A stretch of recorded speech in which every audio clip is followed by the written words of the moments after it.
정영택 목사의 쉐마 바이블입니다. 오늘은 레위기 8장 1절에서 9절 말씀을 보겠습니다. 여호와께서 모세에게 말씀하여 이르시되 너는 아론과 그의 아들들과 함께 그 의복과 관유와 속죄제의 수송아지와 수양 2마리와 무교병 한 광주리를 가지고 온 회중을 회막문에 모으라. 모세가 여호와께서 자기에게 명령하신 대로 하매 회중이 회막문에 모인지라. 모세가 회중에게 이르되 여호와께서 행하라고 명령하신 것이 이러하니라 하고 모세가 아론과 그의 아들들을 데려다가 물로 그들을 씻기고 그 아론에게 속옷을 입히며 띠를 띄우고 겉옷을 입히며 에봇을 거쳐 입히고 에봇의 장식 띠를 띄워서 에봇을 몸에 매고 흉패를 붙이고 그 흉패에 우림과 둠밈을 넣고 그의 머리에 관을 씌우고 그 관 위 전면에 금패를 붙이니 곧 거룩한 관이라 여호와께서 모세에게 명령하신 것과 같았더라. 오늘 들을 찬송은 321장 날 대속하신 예수께 내 생명 모두 드리니 이 찬양이 되겠습니다. 우리가 성경을 이제 읽을 때 창세기서부터 성경을 대개 읽죠. 금년 새해에 성경을 한번 읽자. 창세기를 읽습니다. 아주 호기심을 가지고 흥미진진하게 읽어가다가 취해먹기 재미있죠. 그런데 그 다음에 재미없네, 지루하다. 거기가 바로 레위기가 됩니다. 왜냐하면 레위기는 맨 제사의 이야기가 반복되고 있습니다. 그리고 제사의 이야기와 함께 그 속에서 뭐가 보입니까? 피. 잡아야 되고 피를 뿌려야 되고 피를 찍어야 되고 그 피가 나옵니다. 뭐 다 피입니다. 제사는 피의 제사다 이렇게 얘기할 수 있는 것입니다. 그러면서 그 제사를 쭉 진행하는 사람이 있습니다. 그 사람이 제사장입니다. 그리고 이 제사장은 아론의 가족이 맡아서 하게 되는 것입니다. 오늘 레위기 8장에 있는 말씀은 그 제사를 주관하는, 우리 지금으로 얘기하면 예배를 집례하는 그 집례자, 제사장, 목회자, 또 사제, 신부 이렇게 우리가 얘기할 수 있겠죠. 이분들에 대해서 어떻게 해야 되느냐 하는 것을 말하는 것입니다. 그래서 흔히 8장, 9장, 10장 여기까지를 그 아론과 그의 아들들의 제사장 위임직, 임무, 이게 무엇인가 하는 것을 우리에게 가르쳐주고 있는 것입니다. 그래서 오늘 읽은 말씀은 여호와께서 모세에게 말씀하여 이르시되 너는 아론과 그의 아들들과 함께 그 의복과 관유와 속죄제의 수송아지와 수양 2마리와 무교병 한 광주리를 가지고 온 회중을 회막문에 모으라. 위임식을 하는데 어떤 제물을 가지고 모여야 되느냐? 의복, 관유, 기름입니다. 속죄제로 드릴 수송아지와 숫양 2마리 그리고 무교병 한 광주리 이걸 가지고 모이라는 것입니다. 그래서 모세가 자기 백성들에게 하나님께서 명령하신 대로 회중을 다 모으게 됩니다.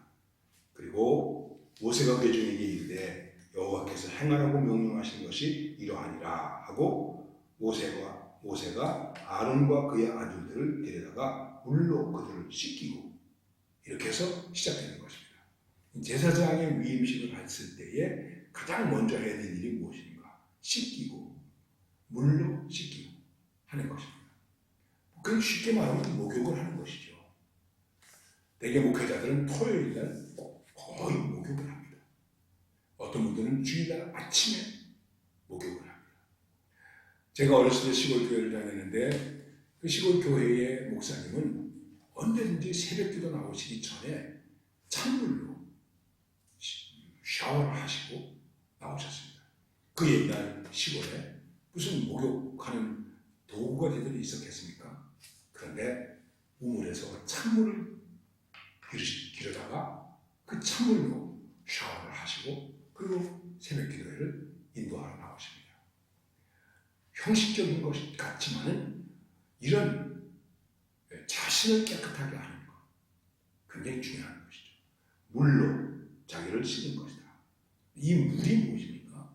사실 이 물은 말씀을 말하는 것입니다. 우리는 하나님의 말씀으로 우리를 성결케 할 수 있어야 됩니다. 우리의 믿음이. 그리고 그 다음에 그 아론에게 옷을 입히는 것입니다. 예복을 입히는 것입니다. 속옷, 띠를 띠고 겉옷과 그리고 제사장의 맨 겉에 걸치는 에봇. 그리고 에봇에는 보석으로 12개의 보석으로 장식되어 있습니다. 그리고 그 안에 우림과 둠림을 넣습니다. 그리고 머리에 관, 모자를 씌웁니다. 그 다음에 금패를 붙이고 거룩한 관이다 하는 것입니다. 위임식을 할 때 필요한 것이 여러 가지 제물도 필요하지만 제사장 자신이 씻고 옷을 입고 모자를 씌우고 그리고 이 모든 것에 대해서 여호와께 거룩한 것이다. 거룩한 관이다 하는 것을 준비하는 것입니다. 대단히 중요한 것이죠. 여러분, 하나님의 교회의 지도자를 세우는 것, 특별히 목회자를 세우는 것은 이렇게 귀한 것입니다. 이렇게 소중한 것입니다. 그리고 정말 세세하게 준비해야 되는 것입니다. 개인이 자신을 성결케 함을 물들거니와 속옷부터 겉옷까지 깨끗하게 갈아입는 것입니다. 완전하게 준비하는 것입니다. 그렇습니다. 여러분, 여러분의 교회가 목회자를 청명할 때 어떻게 준비하십니까? 제가 아직 목회자를 모시지 못한 교회에 가서 설교한 적이 있었습니다. 교인들이 간절히 기도하더라고요. 하나님 아버지, 좋은 목회자를 보내주세요. 성령이 충만하고 양떼를 잘 보살피고 말씀을 잘 가르치고 능력 있는 그런 귀한 종을 보내주옵소서. 그래서 제가 이렇게 얘기를 했습니다. 여러분, 귀한 목사님, 능력 있는 목사님 오셔서 목회하시는 것도 중요하지만은 여러분이 기도해야 될 것이 또 하나 있습니다. 그것은 우리가 목사님을 이렇게 모실 수 있도록 준비되게 해 주옵소서. 기도해야죠. 속옷부터 겉옷까지 준비하는 것처럼 소와 양을 가지고 준비하는 것처럼 우리 교회가 주의 종을 모실 때에 어떻게 준비되어 있는가? 여러분, 어떻게 준비되어 있습니까? 지금이라도 생각해 보십시오. 이것은 사역하시는 분에게 사례비를 많이 드려라 이런 의미가 아닙니다. 대접을 잘하라 하는 의미가 아닙니다. 정말 우리가 이 예배를 인도하는 우리의 제사장으로서의 목사님을, 우리의 예언자로서의 목사님을, 예수님을 대신해서 우리를 다스리는 왕과 같은 권위를 가지신 이 목회자를 모시기 위해서 어떻게 준비하고 있는가? 어떻게 기도하고 있는가? 이것뿐만이 아니죠. 초대교회가 지도자를 파송할 때, 지도자를 세울 때 한 일이 무엇입니까? 금식하며 기도했다. 그렇기 때문에 오늘 이 말씀 속에서 여러분과 저는 교회가 지도자를 세우는 일은 정말 거룩한 일이다. 그리고 지도자와 회중이 함께하는 일이다. 이것이 어떻게 정성스럽게 준비되어야 하느냐 하는 것을 말씀하고 있는 것입니다. 지금 우리는 이 준비성이 좀 부족한 것 같아요. 자꾸만 지도자에게 큰 것들을 요구하면서 정작 우리가 어떻게 해야 될 것인가 하는 준비가 안 되어 있는 거예요. 모세를 이어서 여호수아가 지도자가 됐습니다. 여호수아가 얼마나 두려웠겠습니까? 모세와 같은 훌륭한 지도자가 있었는데 그 다음에 내가 대를 이어서 이제 지도자가 되어야 되는데 얼마나 두렵겠습니까? 그런데 백성들이 뭐라고 말합니까? 말씀하셨어요. 우리가 모세에게 순종하던 것처럼 다 순종하겠습니다. 무엇인지 말씀하시면 우리가 다 순종하겠습니다. 오히려 백성들이 이렇게 말합니다. 이것이 여호수아에게 얼마나 큰 용기가 되었겠습니까? 그러므로 이 말씀 속에서 우리는 다시 한번 하나님의 교회가 지도자를 세울 때, 지도자를 모실 때 어떻게 준비해야 되는가? 이 점을 깊이 생각하면서 준비된 모습으로 지도자를 만나고 지도자를 세우고 지도자를 위임할 수 있는 그런 교회, 하나님께서 기뻐하시는 교회가 될 줄로